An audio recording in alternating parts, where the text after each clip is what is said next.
Lepo pozdravljeni v oddaji In Vivo Veritas. Če ste v zadnjem času kaj hodili po Kopru, ste verjetno že opazili nalepke Koper 1500.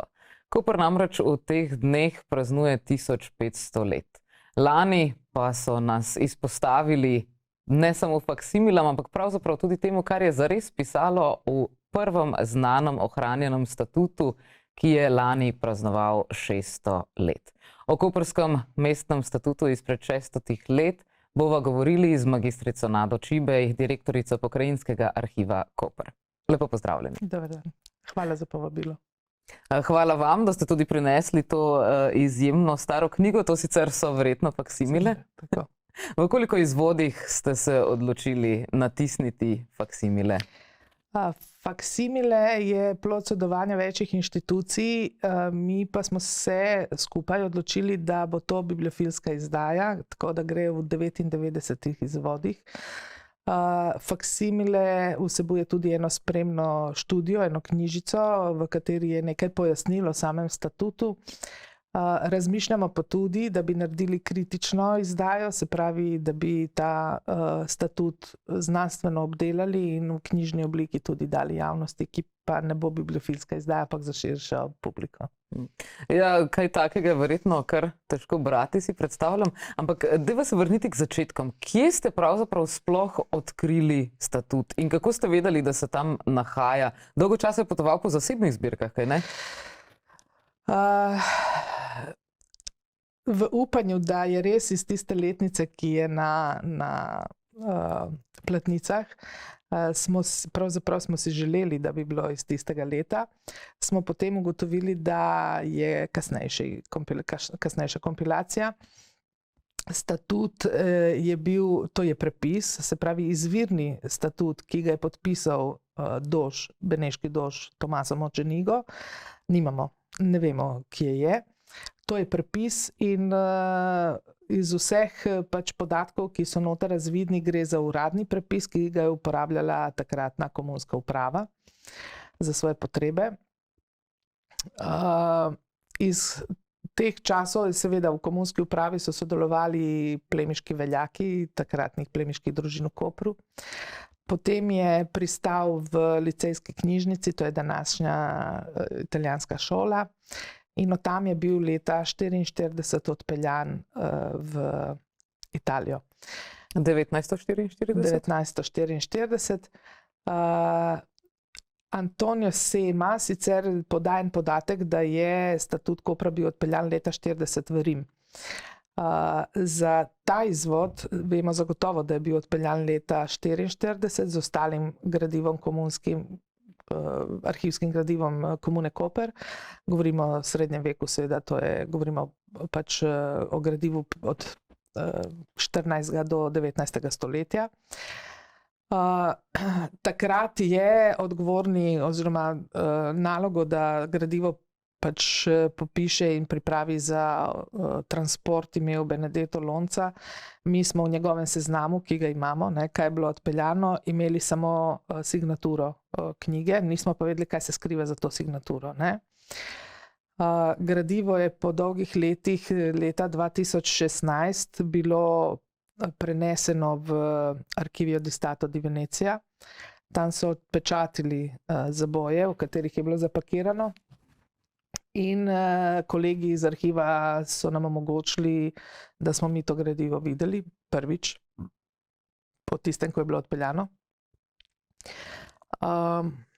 In smo lahko ugotovili, da se pod to signaturo 106a v resnici skriva statut Kopra. Tako kot ena detektivka.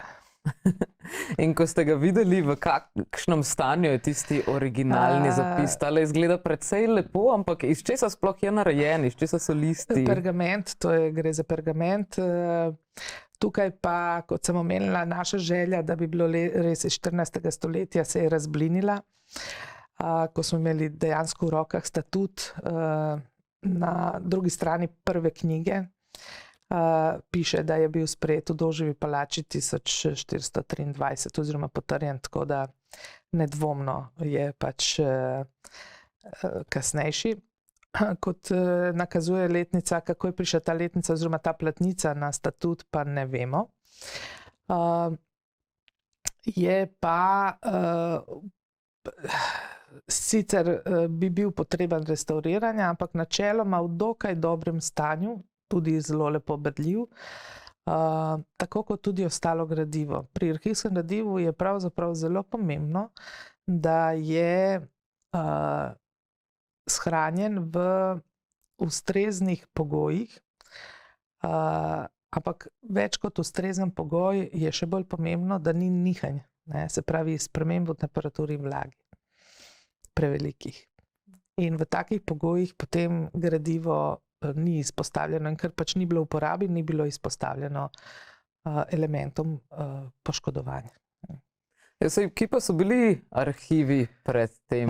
Kdaj so se sploh začeli oziroma shranjevati arhivi? No, arhivistika sama je bistveno starejša, oziroma če rečem, sama arhivistika kot veda se je začela razvijati pozno, ampak od začetka so vladarske hiše in družine in pač shranjevali dokumente, s katerim so izkazovali neke pravice, bodisi vladarske pravice, bodisi nepremičninske pravice in tako dalje. In to so bili pomembni dokumenti. In take zbirke dokumentov so običajno imeli pod, bi se reklo, ingerenco pravniki, ki so tudi pač skrbeli za te zadeve. Pri nas obstaja tudi, za razliko od ostalega dela Slovenije, institut notarja, ki so obdržal, se pravi, da so te listine sestavljali notarji. In kot vemo, tako je kot danes, mi zaupamo v tovrstno sestavljene listine, se pravi v nekaj, kar izkazuje naše pravice. Kaj pa omenite, da se je zgodilo s tem prvim statutom, za katerega ste upali, da ga boste našli? Slišim, da je bil nek požar mogoče v igri? Prvi statut, tudi ta z letnico 1380, verjetno ni bil prvi statut. Se pravi, da začetki statutarnega prava, se pravi kodeksov, v kateri so združene odredbe, ker odredbe so še starejše, ampak tovrstni kodeksi so se začeli pojavljati v 13. stoletju. In predvidevamo, da je iz tistih časov tudi seveda Koper dobil svoj kodeks, svoj statut, ker govorimo o mestu, ki je v srednjem veku imelo velikansko gospodarsko moč. Izjemno pomembno gospodarsko in politično mesto. Tako da, kaj se je dogajalo s temi statuti, v resnici ne vemo. Vedno govorimo o tem, kako so Genovežani požgali Koper v celoti, in tudi arhivsko gradivo. Nove raziskave, ki jih dela tudi Filozofska fakulteta Univerze v Ljubljani, ki vodita kolega profesor dr. Dušan Mlacovič in profesor dr. Renata Novak Klemenčič, kažejo, da morda ni mesto bilo požgano, oziroma termoraziskave, ki izvajajo, kažejo na to, da je mesto delovalo, kar pomeni, vse dejavnosti so potekale, in če bi bilo res požgano, to ne bi bilo možno zapisati. Ampak to nam odkriva ta dostop do komunskega arhiva, ki je zaenkrat še v Beneškem arhivu. Se pravi, odkrivamo neke nove dogodke in nove pač podatke o samem mestu. Zaenkrat še predvidevate, da bo prišel tudi v Koper? Rahlo upamo. Ampak ni neke znanstvene podlage, ker tudi če ni mesto požgano, je požig oziroma odstranitev, uničenje arhivskih dokumentov velik udarec za neko mesto, sicer. Tako da zelo možno, da so Genovežani dejansko uničili tovrstne dokumente. Morda bi genoveški arhiv je dokaj velik, tako da morda kakšen drobec bi se našel tudi v genoveškem arhivu, ampak To, kar je bilo za nas presenetljivo, je, da je poleg te letnice 1380 na notranji strani platnice zapis Petra Kandlerja, ki pa je bil strokovnjak na tem področju, da gre za kompilacijo iz 1380. To nam je neznanka. Kandler kot strokovnjak je znal tudi prebrati statut in verjetno se ne bi zmotil v eni taki zadevi, ali pa predvidevamo, da se ne bi zmotil. Govorim zdaj samo o domnevah. Domneva ena izmed je, da je morda Kandler imel res v rokah statut iz 1380 in je naredil to beležko. Da je pa kasneje ta platnica iz nekih razlogov pristala na kasnejšem zapisu in da nihče pravzaprav ni niti preveril, niti morda znal preveriti, a je na pravem izvodu. Ne? Tako da dejstvo je, da je ta statut oziroma ta izvod ohranjen, o katerem govorimo, ta prepis iz 1423. To je zaenkrat vse, kar vemo dejansko o zgodovini tega statuta. Ste se torej zdaj začeli ukvarjati s tem statutom? Namreč leta 1988 je že bila razstava o statutih Izole, Ankarana, Kopra. In 1993 smo tudi izdali knjigo, prepis statuta Kopra, mesta Koper. Gre pa za drugi izvod. In sicer v Državnem arhivu na Reki hranijo še en izvod statuta Koper z isto letnico 1423. To pa gre za manjšo publikacijo, bistveno manjšo, manj obsežno. In iz zgodovine tega je razvidno, da je bila naročena strani ene od družin, plemiških družin, da se naredi za njihove potrebe prepis. Zakaj je to, recimo, ta razlika med tem, ki menimo, da je za državne potrebe oziroma komunske potrebe narejen zapis, je to, da prepisi za uradne potrebe so bili pregledani, revidirani, popravljeni. Ob tem so bile tudi kakšne pripombe in druge stvari pripisane notri. Ne? Kar v tem primeru je. V primeru izvoda, ki ga hranijo kolegi v Reškem arhivu, pa teh popravkov ni. Ne? Se pravi, napačne besede so ostale, včasih tudi spremenijo cel pomen kakšne odredbe, vendar mislim, da se zaradi tega, ker je za zasebno rabo, niti niso preveč ukvarjali z temi napačnimi zapisi. Po moje so bolj imeli za tisto, kar je njih zanimalo, običajno kakšno gospodarsko pravo, ne? Kako je izpeljano, kakšne potem morda civilne zadeve, ne? Ker so potrebovali kot družina, ne? Za svoje siceršnje delovanje. Ne? Tako da je o tem statutu bilo pisano in je bil ta statut vključen tudi v raziskave.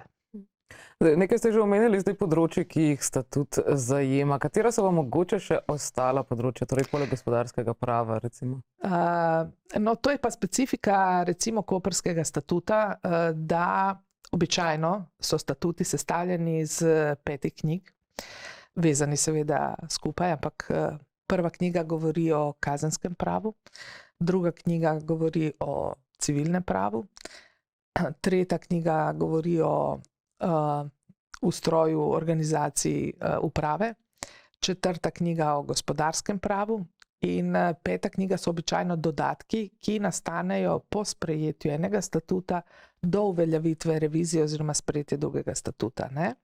Zbrane različne določbe, odločbe in odredbe. Specifika tega statuta, o katerem danes govorimo, je, da nima kazenskega prava. In najdemo v resnici kot prvo knjigo nepričakovano različne odredbe, ki bi po neki logiki sodile v 5. knjigo. Razlog za to je, Koper je, in to je značilnost koprskega statuta in zadarskega statuta. In ti dve mesti sta bili Benetkam uporni, so prelomile zvestobo in se uprle.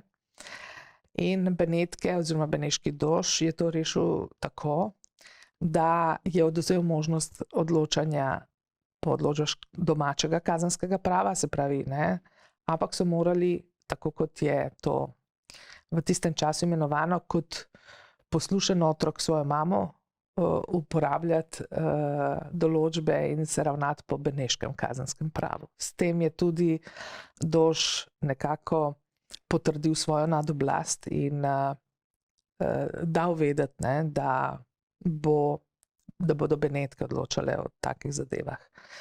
To je recimo specifika.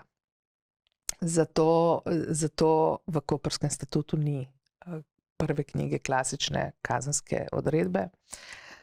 Zakaj so pa dali te odredbe v prvo knjigo? Zato, da ne porušijo sicer sistematike, ker ostali knjiga, drugi, tretji in četrti, si sledijo tako, kot si sicer sledijo statuti oziroma knjige v statutu, in tudi sklici so pravilni.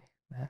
Tako da so iznašli eno rešitev, kako ne porušiti celotnega sistema, in so vmesne odredbe dali na začetek.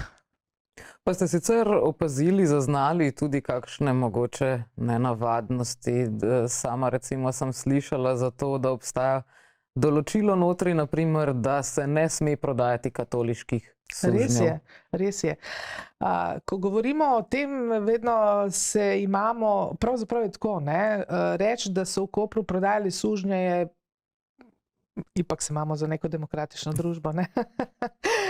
Vendar v tistih časih to ni nič takega nenavadnega, vedno to povezujemo z nekimi drugimi celinami, ne, kot za samo Evropo, ampak je to bilo, bi se reklo, vsakodnevna praksa. In ta vsakodnevna praksa si je tudi zaslužila, da se v statutu napišejo pravila, ne, kako se to izvede, kje se izvede in tako dalje. In seveda v statutu je tudi odredba, da se ne sme prodajati krščanskih sužnjev. Tako da ja. Pa sicer, ker obstaja mogoče usporednice z našim današnjim statutom, ali gre za nekaj povsem drugega? Usporednice na določenih točkah bi se lahko pač absolutno seveda. Ne. Mi govorimo o najvišjem aktu nekega mesta. Ne. Tako kot za državo velja ustava, velja za mesto statut. Ne. In danes velja enako. Ne. Torej, to je akt, ki predpisuje neko način življenja v mestu. Ne. Glede na današnji čas statut mesta ne vsebuje recimo kazenskih določb, pa ne zato, ker bi bilo kaznovano, ampak zato, ker pač to določajo neki zakoni na višjem nivoju. In zagotovo pa lahko povzamemo nekatere usporednice na področju organiziranja uprave, občinske uprave recimo, ne, na kakšen način deluje uprava,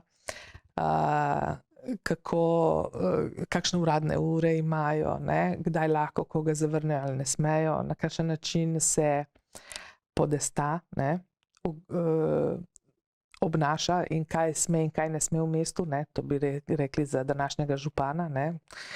Tako da neka pravila zagotovo bi se lahko naredila usporednica, kaj je prej veljalo, kaj velja zdaj. Ali celo morda razmišljati o tem, da kako dolgo se določene določbe obdržijo v veljavi, ne, kot neki temelj družbe. Ne. Tudi s porokami je bilo menda nekaj posebnega? Tudi s porokami. Namreč, tako kot sem rekla, del statuta ureja tudi način vsakdanjega življenja. Ne? In takrat so bili to pravzaprav statuti komune, ne? In so urejali vse, kar se je pač v tej komuni dogajalo. Med drugim tudi pač na kakšen način so izvajali poroke. V tistem času poznamo iz gradiva in zdaj tudi iz nekih odločb v statutu, kako so obravnavali poroke. Se pravi, poznali smo sistem beneške poroke, se pravi na beneški način, ne, izvršena poroka. To v resnici določa, kako se pač, kakšna so pravila, kako se izpelje poroka, kdo je prisoten na poroki, ne, kakšen je obred in tako dalje, pred kom je narejen obred in tako. In pozna tudi sistem tako imenovane istrske domače poroke. Ne. Temu je kolega dr. Darovec tudi posvečal nekaj pozornosti v svojih raziskavah. Značilnost te poroke je kot brat in sestra. Ne v smislu poroke brata in sestre, ampak kot brat in sestra. Ne. Se pravi, drugačne so priče, drugačne so načini, drugačen je obred, drugačen je sistem, malo pač prilagojen tistemu, kar je običajno pravo, bi se reklo temu, nekoč nekje veljalo. Ne. Kot brat in sestra se res sliši malce nenavadno, Ja, je to citat? Ni v smislu tega, kar danes razumemo. No, tako, ne. Ste torej to knjigo celo prebrali? Jaz osebno ne, ker bi mi vzelo veliko več časa, kot sem ga sicer imela za vse prebrati. Tu pa moram povedati, da je jaz moje znanje črpam tudi iz znanja akademik dr. Nele Lonca iz Hrvaške akademije znanosti in umetnosti, ki pa je specialistka za statutarno pravo in je z nami sodelovala in je njena študija kot v spremni knjižici, njena študija o samem statutu. Tako da dr. Nela Lonca je prebrala to zadevo in iz najinih pogovorov sem pa tudi črpala. Nekatere stvari sem prebrala, ko sem se pripravljala, vendar ne celotne knjige. Ne. Ker ste brali v izvirniku? Ne, to še moram reči. Izvirnik je še vedno celotno komunsko gradivo v arhivu v Benetkah. Tu pa moram reči, da so kolegi iz arhiva v Benetkah nam res šli naproti in nam omogočili, oziroma oni so izvedli digitalizacijo celotnega statuta in nam digitalizate posredovali, tako da smo lahko in preštudirali in pripravili potem faksimile. Tako da na tem mestu se tudi res iskreno zahvaljujem kolegom v arhivu Benetke, da so bili odprti in so nam to omogočili. Na kakšen način poteka ta digitalizacija? Verjetno ne moremo tako stare knjige enostavno dati na skener in potem preskenirati vsega skupaj. Arhivi smo več ali manj, zdaj govorimo o Sloveniji, ne, imam v Italiji, mislim pri kolegih v Italiji tudi. Pa moram reči, da kar sem jaz videla kolegi v arhivih na Hrvaškem tudi, smo opremljeni z profesionalno opremo za pač skeniranje arhivskega gradiva, ker arhivsko gradivo je občutljivo in ne gre na vsak skener. Ne. Poleg tega smo z našo zakonodajo zavezani k določeni kvaliteti izdelave digitalizatov, tako da smo mogli izpolniti kar nekaj teh zahtev, da so ti digitalizati verodostojni za uporabo. Gre pa, če govorimo o eni taki zadevi, gre za tako imenovani knjižni ali book skener, ki ima prilagodljivo ploščo, ki podpira hrbet vsake knjige, in skenira od zgoraj lasersko, tako da ne glede na to, koliko je knjiga odprta, naredi posnetek, da je v celoti berljiva.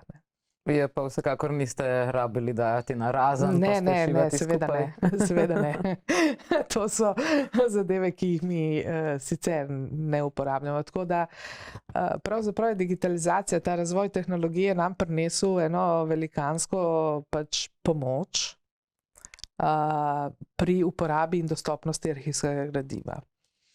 Marsikdaj v preteklosti smo se tudi srečali s tem, da nismo mogli dati gradivo v čitalnico v uporabo strankam, ker je bila knjiga občutljiva, ker je bil hrbet poškodovan, ker se ni dala odpreti in tako dalje. Fotokopiranje oziroma mikrofilmanje takrat, poznanje metode za to vrstno gradivo niso bile ravno prijazen način, se pravi, da tveganje poškodovanja je bilo veliko. Že zaradi svetlobe? Ali? Zaradi pozicije, zaradi odpiranja, lomljenja hrbta, ker ko delate na običnem skenerju, morate čim bolj potisniti gradivo oziroma ga na podlago, zato da se vidi tudi v tistih prelomih oziroma vezavah. In to za naše gradivo se ne sme uporabljati. Tako da z razvojem teh laserskih skenerjev, ki imajo prilagodljive plošče in ki snemajo zgoraj, je pravzaprav to zelo prijazno za naše gradivo. Tudi nove luči, ki se jih uporablja, niso več tako obremenilne za arhivsko gradivo, kot so bile prejšnje. Pri nas veljajo tudi zelo strogi pogoji za razstavljanje tovrstnega gradiva, ne, se pravi, da čim manj, čim krajšem času, zato da ne pride do poškodb. In če je pa dalj časa razstavljeno, potem imamo tako imenovano dobo počivanja gradiva, ovitega tako kot kakšnega bolnika, ne, poškodovanca, ne, ovitega, da je v temi in da nekje kar nekaj časa počiva, da se opomore. Ne. Pri teh zadevah je večkratni učinek. Eno, da ni obremenilno za gradivo, se pravi, smo dobili neko tehnologijo, ki je prijazna gradivu. In drugo, digitalizati so tako kvalitetni, da se jih lahko uporablja večkrat za več uporabnikov, tudi lahko istočasno, za potrebe tiska, za prezentacije in ni potrebno potem takem ponovno izvirnika izpostavljati spremembam, mikroklimatskim spremembam. Koliko pa je recimo črnilo občutljivo na svetlobo? Za kakšno črnilo sploh gre? Iz česa so to delali? Pa moram reči, da to črnilo, ker so ga delali včasih, ne, se pravi iz naravnih barv, ne, iz tega, kar se pridobi v naravi, ne. To so iz rastlinske barve, ne, so celo manj občutljive, kot so te, ker so kasneje pač proizvodno prilagojene in kemijsko obdelane. Ne. Obstaja pa seveda, mi imamo primere, ko so črnila bila tako agresivna, ne, so dodajali pač te elemente, da so tam, kar bi mogel biti zapisi, v resnici luknja. Ne. In včasih celo lažje preberemo, če obrnemo dokument proti svetlobi in potem tiste, ne, luknje preberemo kot zapis, ne, ker je črnilo tako agresivno razžrlo podlago. Ne. To seveda govorimo že o papirju. Ne.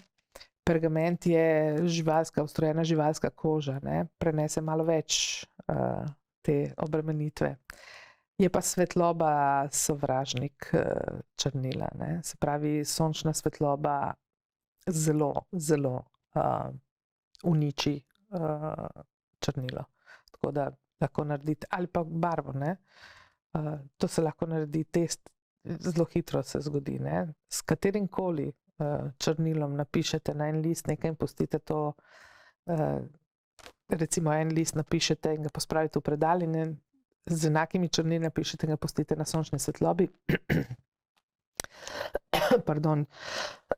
Če po enem mesecu primerjate, boste videli, kakšen učinek ima sonce. Ne? Danes imamo že tako ali tako slabša črnila, verjetno. Tudi papir imamo slabši. Ker je industrijsko obdelan, beljen in te procesi vplivajo na kakovost papirja. Ne?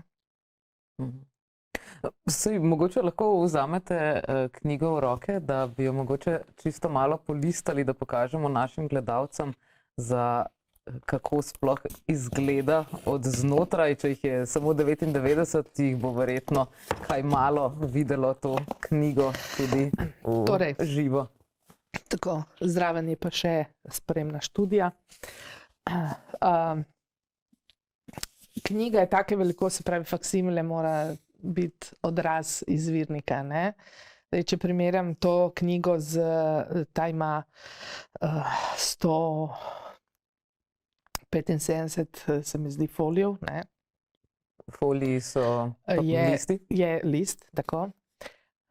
Reški izvod jih ima malo več kot 70, že tam vidimo, ne? In je seveda manjšega, je približno A5 formata, tako da že tam vidimo razliko, ne? V tem. Torej, govorimo o knjigi, ki ima zapis, ne? Oziroma govorimo o stvarih, ki so pač ročno pisane, tudi ročno poslikane. V latinščini, ne? Latinščina seveda, ne. Ta se ponaša tudi z lepimi inicialkami, ne, se pravi vsaka inicialka, vsak začetek knjige ima lepo inicialko, kar recimo ni primer v Reškem, ne, kjer so to pustili kot del nepomemben, ne. In tudi to nam govori o tem, da je knjiga bila pač narejena za uradne zadeve, za uradne potrebe.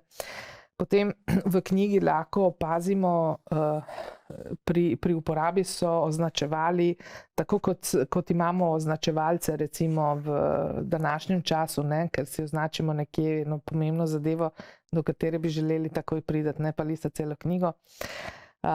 So za te potrebe uporabljali tako imenovane manikule, ne? To je tako narisano, ob strani narisan kazalec, ne?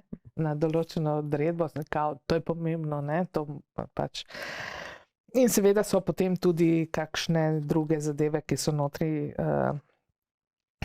recimo dostikrat so ob marginah so pripisi, ne. Tudi tukaj je nekaj spodaj zapisano. Tako je, ja, to so zapisi, pripombe, opombe, morda, kar je treba vedeti tudi, da statuti se ne menjajo pogosto, ne.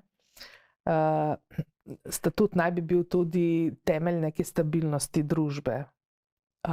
Mi hranimo v arhivu tudi izvod iz 1668 tiskanega statuta, ne, ki je v veliki meri enak kot je ta, ne. Se pravi, da in vmes ni podatkov, da bi bila kakšna revizija narejena, kar pomeni, da je sigurno 250 let veljalo. V 250 letih je vsakič, ko je nekdo uporabljal, delal statut v upravi, ne, pripisal neke pripombe, opombe, ne, dodatke in tako dalje, ne, kakšen popravek morda in tako, da je ta knjiga, ki je bila kar dolgo časa v uporabi. Zakaj pa govorimo potem o tiskanih statutih? Tudi te statute so dokaj kmalu začeli tiskati, se pravi po izumu tiska, po razširjenosti, ne, in v Benetkah je bilo veliko tiskarn, ne, ki so tiskale knjige. So ugotovili, da če je natisnjena knjiga, je manj možnosti spreminjanja in urejanja nekontroliranega, ne, se pravi, kar je bilo natisnjeno, ne, se je vedelo, da to je, ne, v rokopisnih izvodih bi lahko recimo, ne vem, kakšna sprememba nastala, ki pa ni bila ustrezno potrjena, ne. Še ena recimo značilnost te knjige je, da ima na začetku seznam državnih praznikov, kar je morda nenavadno za eno tako zadevo, po drugi strani pa zelo praktično. Ta seznam državnih praznikov je namenjen tudi temu, da so ljudje vedeli, kdaj uprava deluje in kdaj ne, kdaj so bili prosti dnevi, ne, in kaj lahko pričakuje oziroma ne, na kakšen način se pač te zadeve izpeljejo. Tako da so takrat sobote in nedelje tudi počivali? Težko rečem, ne, je bilo tako, da za vsak mesec verjetno so imeli, ne, zagotovo, ne, ker ta nedelja je vedno tako imenovani, ne, dan, božji dan počitka, ne, in to so seveda ne upoštevali. Ampak za ostale pač praznike je bilo dobro vedeti, ne, ker dosti praznikov je pač imelo tudi procesijo, ne, na kateri so sodelovali in se je za tisto vedelo, da se pač takrat ne dela. Tako da imamo tudi vpisano, recimo, ne vem, kdaj se praznuje, ne, za vsak mesec je napisan, in če pogledamo za mesec junij, bomo prebrali, da se praznuje svetega Nazarja. Je takrat bila tudi procesija in pač semenj, ne, svetega Nazarja in tako dalje, ne. Je bil že takrat zavetnik Kopra? V resnici zaščit, da, seveda, ne, seveda je bil, ne. Tako da statut je ena taka odraz časa, skozi katerega vidimo ne zgolj komuno Koper in upravo, ampak res življenje v mestu. Pa je torej vse to samo v latinščini? Imate tudi kakšne prevode notri? Ste se odločili mogoče tudi prevesti ta Ne, status? faksimile je tak, kot je v izvirniku, ne? Se pravi, je latinščina, nekaj zapisov je celo v nemščini noter, ampak to so pripisi. Ne? Se pravi, kasneje še nekdo, ki je kasneje uporabljal, je neko svojo notico noter zapisal. Ne? Kot veste, je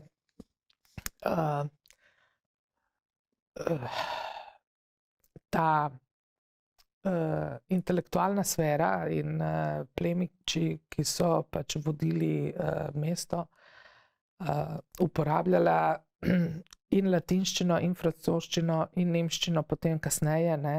Tako da to ni nič nenavadnega, da so v kakšnem drugem jeziku kakšno opombo prepisali. Tako da sama knjiga kot taka je pa latinščina. Mi smo razmišljali o tem, da bi izdali v celoti prevod te knjige. Morda pride na vrsto. Sedaj smo se odločili, da prvo bomo izdali to kritično objavo, se pravi, zbrali bomo kar nekaj strokovnjakov na tem področju, ne, zgodovinarji, pravniki in tako dalje, predvsem pravniki, ker pač je to pravno besedilo, ki bodo naredili tudi primerjavo z izvodom na reki in potem kritično pač ocenili in opisali celoten statut, vso vsebino z transkripcijo. Sam prevod v slovenski jezik, se pravi, da bi celoten statut bil preveden v slovenski jezik, je pa malo bolj zahtevno delo, bo tudi, vendar malo kasneje, ker je potrebno, je obsežno in je potrebno veliko dela na tem. Kdaj pa računate, da bo izšel torej ta kritični prevod? Jaz se nadejam, če se nam bo uspelo dogovoriti prej kot konec tega leta, zagotovo ne. Če bom zelo optimistična, ne, da se bodo ljudje temu dejansko posvetili, morda konec tega leta, če ne pa drugo leto. Sicer ja, tukaj prav na naslovnici vidimo že 1380-letnica, ki potem ni. Ampak zakaj so dali eno letnico na eno stran, drugo? V resnici je tako, ne. Ta domneva, ki sem jo omenjala prej, bi bila, da je ta platnica res bila na izvodu, ki je bil iz leta 1380, da se je zaradi različnih okoliščin vsebina ne ohranila, da je nekje ta platnica bila z to pripombo in da je nekdo kasneje, ne da bi preveril, kakšen izvod ima v roki, to pač ga oblekel.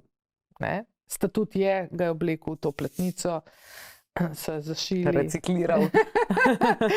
Lahko bi rekla, ne. Ampak če pogledamo, se pravi, zapis notri je zelo razvidno, da gre za,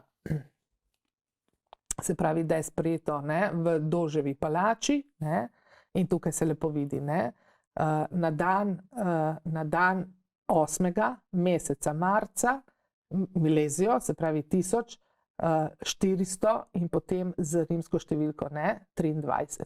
Tako da ni možnosti, da bi bila knjiga iz tega leta. Sicer pa, kako obsežno delo je to? Rekli ste torej 170 strani. To pomeni, da je tisti... Se pravi listov. Listov, ker takrat so bile približno 350 strani. V resnici je folij pomeni, da je leva in desna stran, ne, zapisa enega lista, temu bi rekli danes en list, ne. Zdaj, tako zelo staro delo, torej v originalu, bo verjetno še nekaj časa počivalo v Beneškem arhivu. Zdaj, v zadnjem času je veliko govora o tem, ali naj bi se določene artefakte vrnilo tja, kjer se jih je našlo. Nekateri so to že storili, nekateri ne. Kako je recimo s koprskim arhivom, ki je v Benetkah? Se je kaj govorilo o tem, da bi se vrnil v domače kraje? Pravzaprav se govori ves čas, ne. Gradivo, ki je sedaj od 2016 v Beneškem arhivu, je bilo prej v boksih zapečateno in shranjeno v biblioteki Marčani. Je bilo pa zaprto za vso javnost, tudi za italijansko, ne. Gre za zadevo, ki je bila dejansko pač zapečatena. Ampak zakaj pa je bilo zapečateno? ker je to povpraševanje tako imenovani predmet restitucije, se pravi razdelitve med Italijo in takratno Jugoslavijo, potem Slovenijo. Ne? Tako da se to gradivo ni smelo uporabljati niti v znanstveno-raziskovalne namene, ker ni imelo nobenega statusa uradno. Ne? Mi še vedno imamo to zahtevo v restituciji, to zahtevo po vračilu arhivskega gradiva. Z dogodki v zadnjem času, ki ste jih omenila, z temi, kar je na vse zadnje verjetno tudi zasluga Mednarodnega arhivskega sveta, da se te zadeve vračajo v izhodišče, se tudi mi nekako gojimo upanje, da morda je pa prišel čas, ne, da se to dokončno tudi izpelje. Jaz bi rekla tako, ne, osebno menim, da velja tudi za muzejske predmete, ker tam je tudi, vsaj po svetu, največ, ne, tovrstnih zadev. Slišali smo pred kratkim tudi predsednico Grčije, ne, gospo Katarino Sakalaropoulou, ne, ki je omenila, da je sedaj prvič v pogovori z Veliko Britanijo, Velika Britanija dejansko mnenja oziroma sprejela mnenje, da določene stvari je potrebno vrniti, ne, v izhodišče. V arhivistiki imam jaz navado reči, da arhivski jezik ne nagovarja oseb, pač ljudi ali pa držav, nagovarja prostor in temu prostoru daje vsebino. In tako imenovani načelo, pa ne samo v Sloveniji, to je arhivsko načelo svetovno, načelo provenience, se pravi prvotnega izvora, je eno od osnovnih temeljnih načel pri arhivskem gradivu. In prvotni izvor, se pravi tam, kjer je gradivo nastalo, nagovarja prostor, v katerem je nastalo. In je prav, da v tem prostoru nagovarja tudi vse, ki raziskujejo, ki delajo, ki živijo v tem prostoru skozi stoletja. In to je načelo, ki ga tudi mi zagovarjamo pri izvedbi restitucije oziroma vračanju arhivskega gradiva v Koper. Govorimo o gradivu Komune Koper, tudi še drugih dokumentov, pa to je največji delež je gradivo Kopra.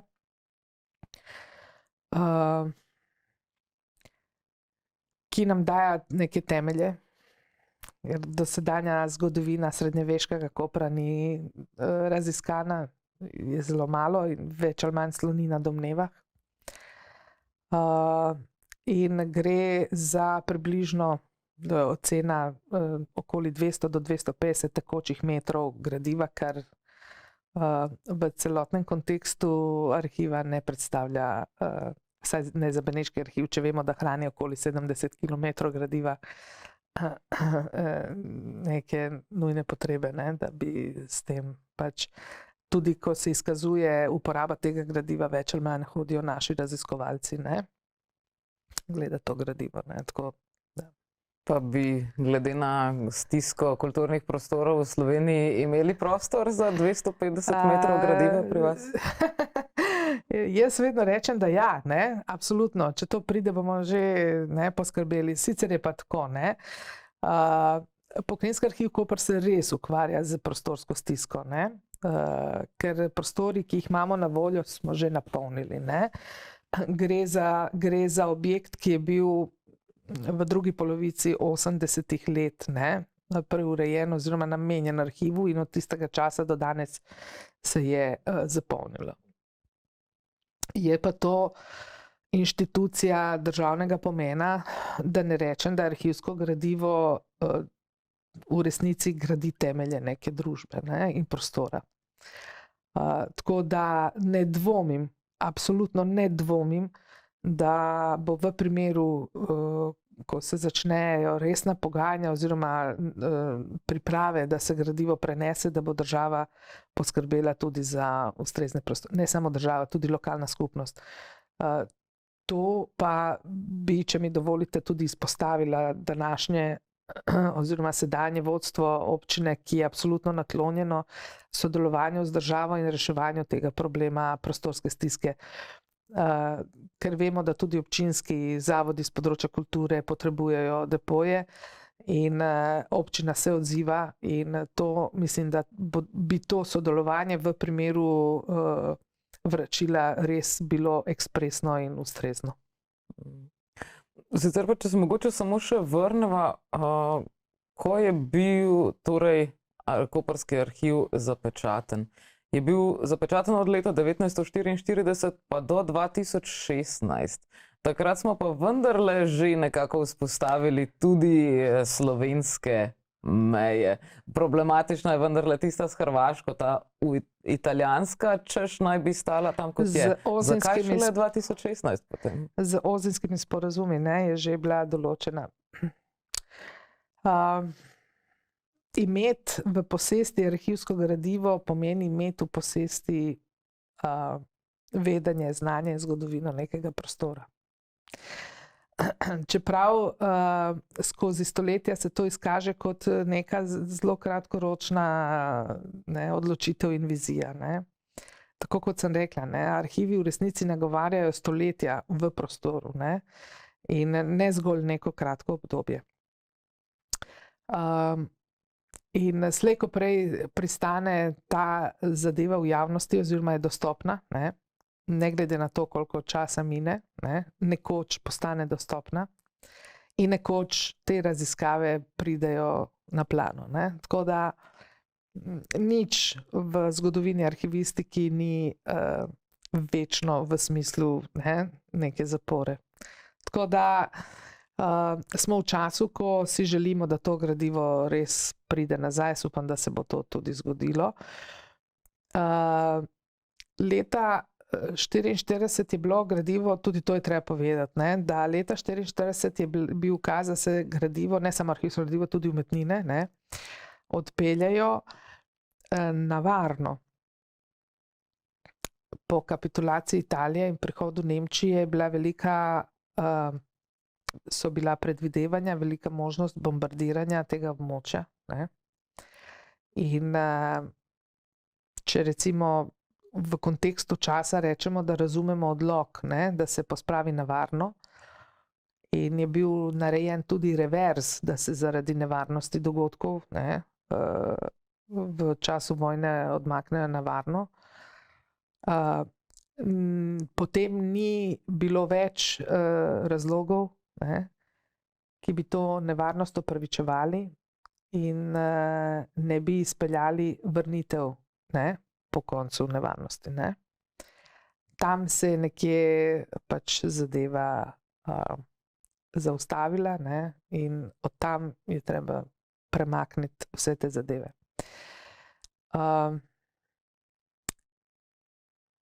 Ker so v arhiv je tisti, ki res ponuja ustrezne in pogoje varovanja in pogoje dostopnosti, temu je namenjen. Ko je izvršen prenos v arhiv, v Benetke, so potem kolegi dejansko tudi to odpečatili, vzeli ven iz boksov, pregledali, zložili na arhivsko polico, ustrezno z mednarodnimi standardi, ki veljajo za arhivistiko, in tudi nam omogočili, da smo dostopili do tega gradiva, da smo ga videli in da je na koncu sedaj tudi dostopen za raziskovalce v čitalnici arhiva Beneškega. Zaenkrat tudi sodelujemo z kolegi iz arhiva. Tako bom rekla, na področju arhivistike, se pravi arhivske stroke, ni dilem in ni zadržkov, ker smo vsi arhivisti zavezani enakim načelom. To je zelo univerzalen standardni arhivski jezik na svetovni ravni.